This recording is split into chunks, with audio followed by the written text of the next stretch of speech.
Inilabas na National Bureau of Investigation o NBI sa hearing ng Senate Committee on Justice and Human Rights na mula sa buto ng binti ng manok ang nakuha sa septic tank sa loob ng New Bilibid Prison at hindi buto ng tao. Sa naturang pagdinig, sinabi ni National Bureau of Investigation Medical Legal Division Dr. Annelyn Dadis batay sa kanilang investigasyon na ang nakuha nilang buto mula sa naturang septic tank ay mula sa buto ng manok at kasing laki lamang ng binti o leg part ng manok.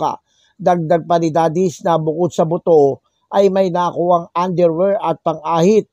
Ngunit yun lamang ang nakuwang buto sa naturang septic tank. Ayon naman kay Bureau of Correction Chief Gregorio Katapang Jr.